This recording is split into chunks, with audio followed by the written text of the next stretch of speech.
80 for Brady is a good time because it knows the movie it wants to be, and it knows the story it wants to tell, and it knows its target audience. It is not overcompensating for a demographic that would never be interested in seeing this film in the theater. It's targeting adults, it's targeting boomers, it's targeting Brady lovers, and it's targeting NFL fans who need a distraction the week between the playoffs and the Super Bowl. Here's my review of 80 for Brady. 80 for Brady follows a very familiar formula, similar to Bridesmaids and Girls Trip. A group of dear friends reunite for an event of a lifetime. In Bridesmaids, it was a wedding. In Girls Trip, it was a trip to Essence Fest. In 80 for Brady, it's Super Bowl 51. Now, in order for this formula to work, the main ingredients have to be there. Chief among them are chemistry. You must have great chemistry between the cast in order for these to work. And calamity. The calamity must be realistic and it must be funny. And I think that's how 80 for Brady works. The chemistry is great, and the calamity that they get into, the trouble that they get into as they pursue their goal is funny.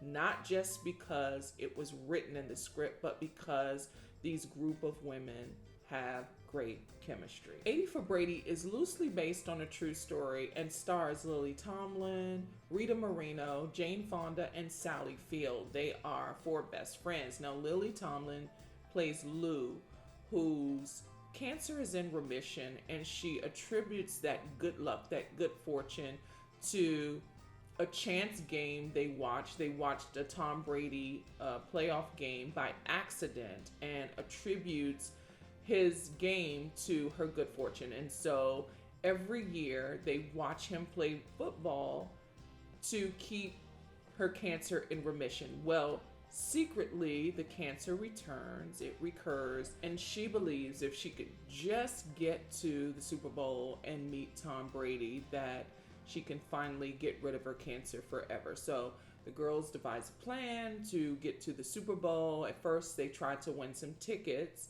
and then Lily Tomlin's character, Lou, sells her car and takes out a loan, maxes out her credit cards to buy these tickets so that they can go to the Super Bowl. Her friends don't know that her cancer has recurred. That's the promise of the premise. Lou she's out of fighting this cancer. She's secretly holding on to this information from everyone that she loves, that her cancer has returned. And all she wants as her dying wish is to get to that stadium in Houston to see Tom Brady play his last down of football, because she believes he's going to retire. Now here's the thing, spoiler alert, we know that he retires, he unretires, he retires again, unretires, and just retired.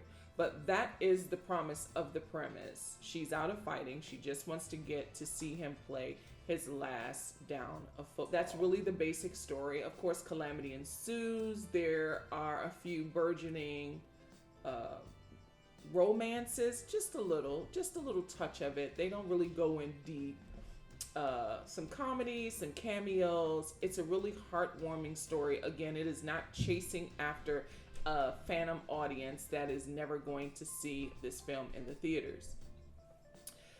It does get a little heavy-handed at times with the score to try to conjure up some feelings because, she is dying. It does get a little heavy-handed with the score, but the soundtrack is great. There are quite a few 80s pop grooves in there that really keeps up the momentum of the story, because it is touching and it does get sad.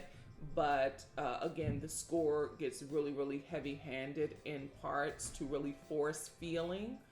But other than that, it's really good. Again, the biggest piece of this film that makes it work is the chemistry between the four leads.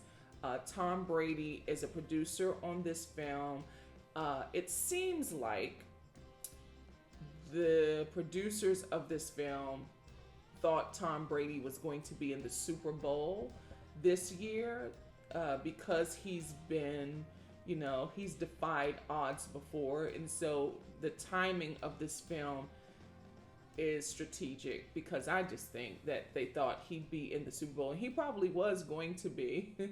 But anyway, it's a cute movie. It's going to be a really good time when it is released digitally. I saw this in the theater and it was almost full, and people had a good time. The humor was landing. It was just it's a really cute. It's a good time. It's a good time. I understand why they wanted a theatrical release, but it also might have been good strategy to have the Super Bowl be a lead-in for it to be a televised event.